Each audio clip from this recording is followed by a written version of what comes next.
Welcome to the 130th installment of Ear to the Ground, the Land Stewardship Project's audio podcast on family farming, sustainable agriculture, local food systems, and local democracy. I'm Brian DeVore, editor of the Land Stewardship Letter. When Shi Yan was a graduate student studying rural development outside of Beijing, China a few years ago, she noted a phenomenon that should strike a familiar chord with anyone who's been involved with the local food movement here in the U.S. It seems there were a determined group of farmers who were going against the mainstream in raising food without relying on a chemical-intensive industrial system of production. In turn, there were a significant number of consumers, many of whom were living in major cities like Beijing, who were very interested in buying that food. In fact, these alternative farmers and eaters would often form a type of relationship called huchu, which translates loosely as partnership or mutual help. But these two links in the food chain were having a hard time connecting on a regular basis, a problem that only has increased in recent years as the country invests even more resources into industrial farming. In 2008, Yan spent the growing season working on Earthrise Farm, a community-supported agriculture operation in western Minnesota. Also called CSA, this type of farming model involves eaters investing in an operation as members, allowing them to share in the benefits as well as the risks of local agriculture. While weeding, helping with deliveries, and networking with other farmers in the region, Yan became convinced that the CSA model could forge the kind of relationship between eaters and farmers that would benefit both parties in the long term. She went back to China and in 2009 launched Little Donkey, a CSA operation associated with Renmin University. China's first CSA farm experienced explosive growth almost from the beginning. By 2012, it was producing fresh produce for hundreds of shareholders. After successfully launching Little Donkey, Yan, along with her husband Chen Chungwang, started their own CSA operation in 2012. Called Shared Harvest, that farm already has 150 shareholders of its own. But perhaps the most exciting aspect of Shi Yan's experience is that it has inspired a kind of CSA boom in China. Since Little Donkey garnered media attention across the country, over 36 CSA operations have taken root there. Their sizes range from 50 to 100 members, and in 2015, China is slated to host the 6th International CSA Conference. In addition, universities and local governments are starting to take note of how such a system can provide safe food in communities while supporting the rural economy. Yan and Chunwang recently stopped by the Land Stewardship Project's office during a visit to the U.S. I chatted with Yan about what attracted her to CSA farming, how she got the model launched in China, and how this experience has taught her some surprising things about building community. So I came to United States 2008, April, the very beginning of April. So I actually stayed at Earthrise Farm from April to October. So the whole season, the growing season. So I started to be working together with the farm group. You know, actually my background, I don't have any experience on actually putting your hand in the dirt. I actually started to learn how to grow food at that time.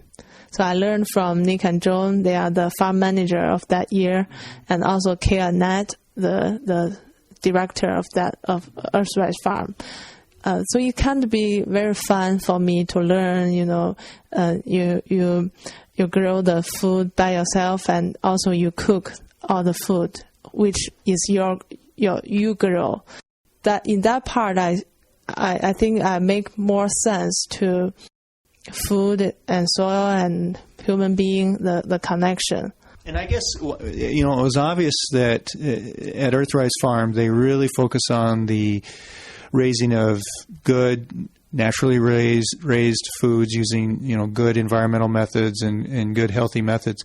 But I know a very key part of the CSA movement is that community aspect. I mean, is that something that you really learned a lot about there at Earthrise? How it's a way of connecting consumers with the farmer and with the land, you know, kind of using the land as a way to join those two groups together? Yeah, for me, I think for my understanding of community, I think for that part there are two aspects of community. So one part is the consumers of community. So they are part of, you know, they buy a share from Earthrise Farm and we delivered the shares to their pickup points. in that way we connect with our consumers, and some of them they come to the farm to pick up, and we also usually get a nice talk with our members. So you know them, and they actually know what happened in Earthrise because we have a CSA newsletter every week, and I also did my questionnaire to all the members, and they also know as a Chinese I'm in that farm in that season. So that kind of feel the relationship with the consumers. So I think that's part of the community with the farms and with the farm and the consumers. And also I feel the other community that's in the farmers and the farms themselves. So in that region, all the CSAs and the organic farms, they kind of have their community. So usually they will hold activities, and they also have the farmers market there. And usually sometimes they have the music band. So we also held we call Mud Boots Crew. So we have a band in that region between several farms. So in that part, I also saw a community in farmers. So I think that in that way I saw the relationship really changes, because actually CSA I think is a new relationship between farmers and consumers, and farmers itself, consumers itself. I think I both saw that in Earthrise Farm. So, I mean, it's one thing to go to a farm, and especially in another country, and work and have fun. It sounds like you really had fun learning about this system. But then it's a whole other thing to say, I'm going to start not only a new CSA farm, but the first one in China. What was going through your mind? I mean, how did you get the confidence, and why?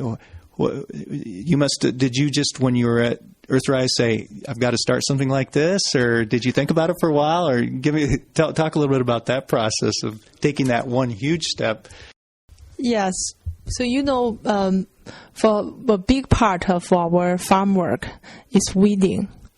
So every time when I was doing weeding, when you're doing weeding by your hands, you have your brain empty. So you could think about all the things around you. So actually before 1 month I went back home, I started to think, how I think that's a very good model, CSA, and how I could use that model in China and combine the work of Huzhu agriculture.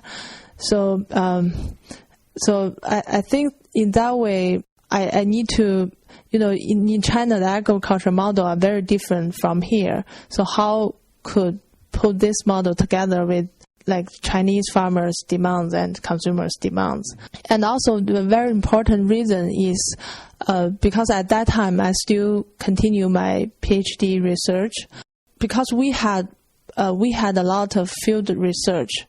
And every time when we went to the countryside or village to do a field research, you see the farms are changing, the rural areas, the cultures are changing. That's part of I think that part of our culture are based. So when you see all the rural areas changing, you will see, the culture, and you kind of lose our identity from that changing. So I think in China it's very important.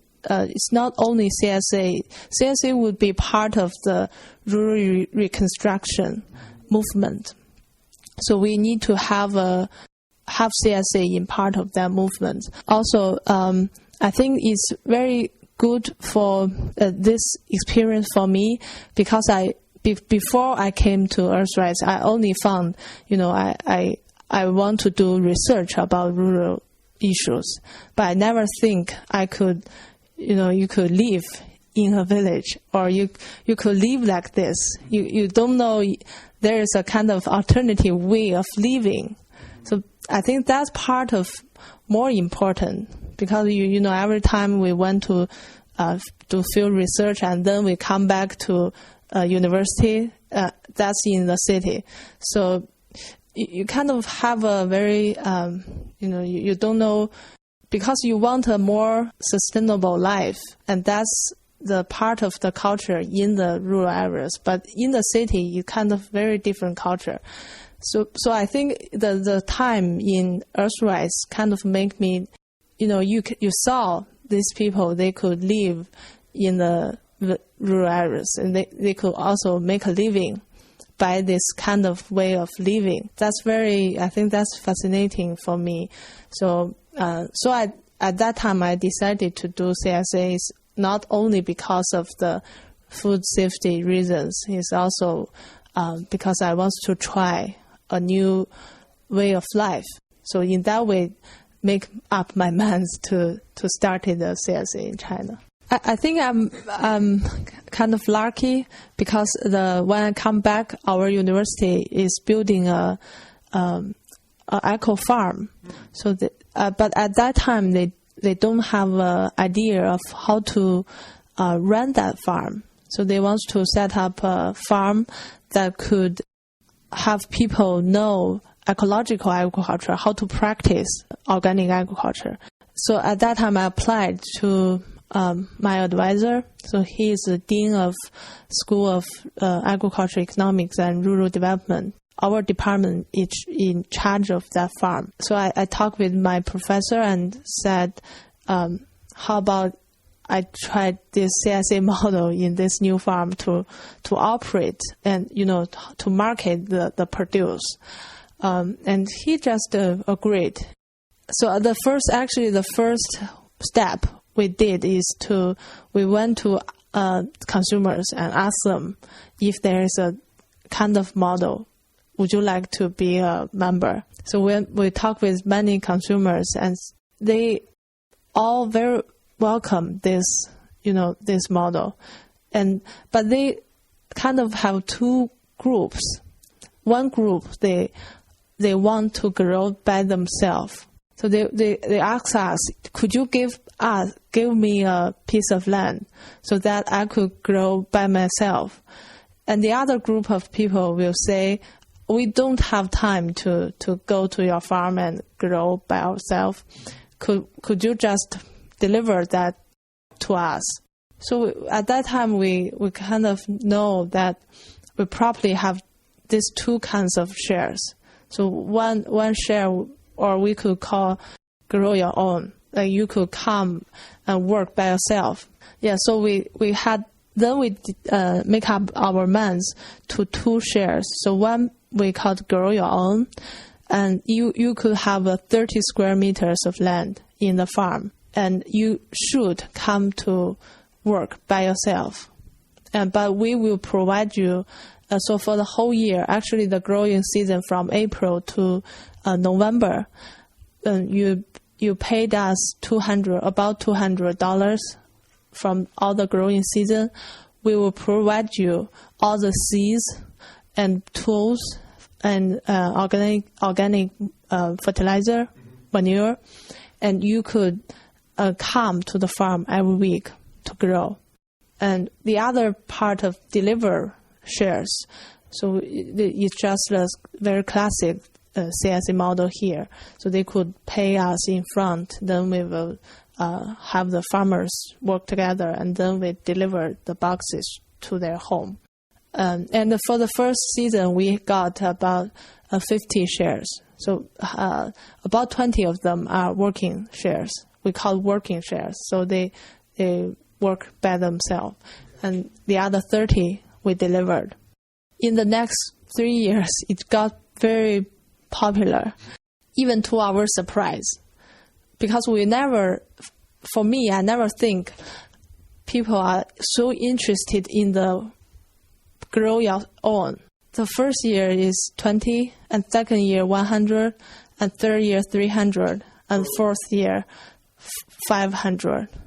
From 20 to 2009, 2010, 120, and 11, 300, and last year 500. Ask a question. So, do you get a sense, are these people who had gardened in the past, did they know anything about raising their own food? Did they have some history there and that they were kind of rediscovering it, or were they new to it?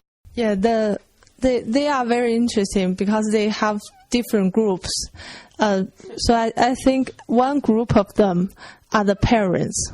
So the many young people at my age come to Beijing by going to college or university. So they stayed in Beijing to work, but then they had children.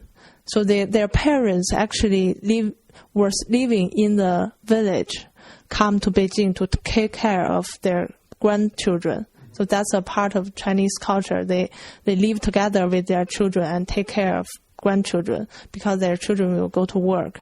But for them, it's very hard to live in Beijing because, you don't know your neighbor. It's not like rural community, and you don't know everyone around you. So they feel very lonely. So their children kind of found this grow your own model. They just ordered this model for their parents. So their parents, they could come to the farm every week, twice or three times. And they even come to the farm by bus. So they send their grandchildren to the kindergarten. Then they take a bus about 2.5 hours to the farm and grow a whole day. And they will bring a sandwich with them for lunch. Then after lunch, they will grow the other 3 hours. Then they come back home at about 3 or 4 o'clock, take the other bus back home, and then pick up the grandchildren and back home. And they just feel proud and very excited to, they feel very proud when they say they grow the food for their family. And this is a very typical family for our members. And the other typical families is they don't mind how much they will get from this land. Usually they will come to the farm the 3 generations every weekend. So they take a car, so the grandparents and the parents and the children, they come together to the farm to work, kind of like fun. So they just for entertainment to play on their ground. They don't know, they don't want how much they will get from this land, and they kind of can't grow very well, but they get a lot of fun from, they want their children to know how the carrots are grown. So in that way, it's kind of the other demands from a group. Because, the parents actually, they come from the village. So they are originally farmers. So they all have the idea of how to grow without pesticide and fertilizer. Usually, if they don't have the experience, we also, in our farm, we also have experienced farmers who could help them. Even, in the farm, because we have so many plots that usually they will work together, so they will also kind of neighbors in a community. So they exchange ideas, like the old members will teach the new members how to grow, how you could use the best advantage of this land to grow more food. Is there much information out there, either through the university or through other agencies, on kind of alternative, organic, natural farming, sustainable farming systems? Because that's a real issue here in the U.S. Is a lot of the research and the education is targeted towards the more industrial model, and there's not a lot of good, solid information.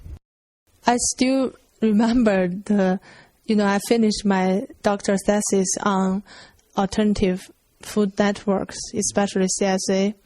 I think that's the first CSA thesis in China. So actually not many researchers know this model at that time. But last year I got the information from my former university.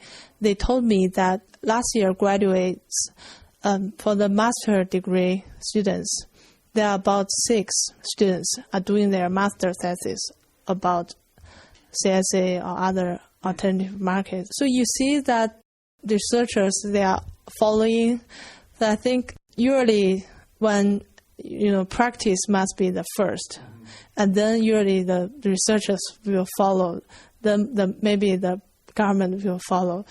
So, but it's still, very small, very, very small. Like in all of our department, probably there is only, 2 or 3 professors, they are interested in this topic. And also it depends on if they could get funds on this field of research, this field of research.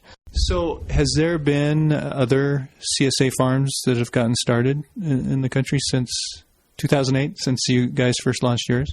Yeah, it's also amazing. Right now about 100. But if you very strictly say, you said that community part or sharing the harvest, it might be less than 50. There are differences.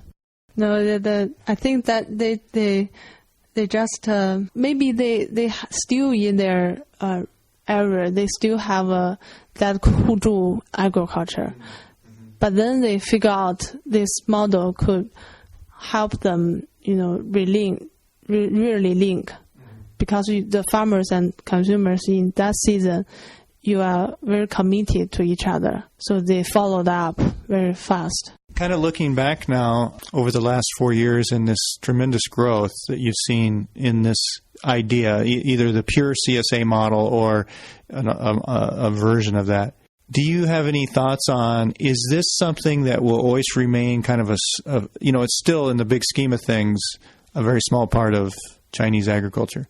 Do you think it's something that will just remain a niche or kind of a small part of it? Or do you think that there's something here that there's going to be maybe a bigger movement to kind of move agriculture more toward the sustainable model and the model where the consumers know where their food's coming from?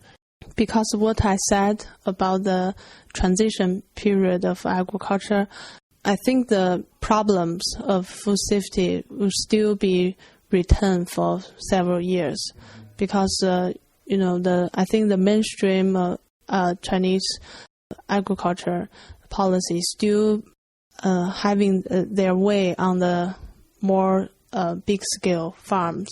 Also, the urbanization are forcing the farmers to go outside of their farms. In that way, I think consumers are looking for more healthy food. That's also a big trend. I think there will be strong movement like here. I think that in a very deep culture of Chinese culture, Chinese people still have a kind of sense to go back to the soil, because I know there is a culture or usually Chinese people will say in China everything should be a cycle. So from human to nature and nature to human. So your food based on the soil. So you come from the soil.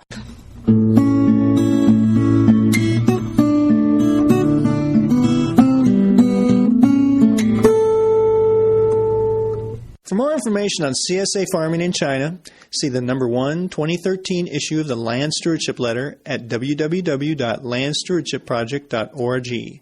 If you have comments or suggestions about this podcast, contact Brian DeVore at bdevore@landstewardshipproject.org, or you can call 612-722-6377. Thanks to Laura Borgendale, a Western Minnesota musician, for Ear to the Ground's theme music. And a special thank you to all of Land Stewardship Project's members who make initiatives such as this podcast possible. If you're not a member, visit landstewardshipproject.org to learn how you can support LSP. Thanks for listening.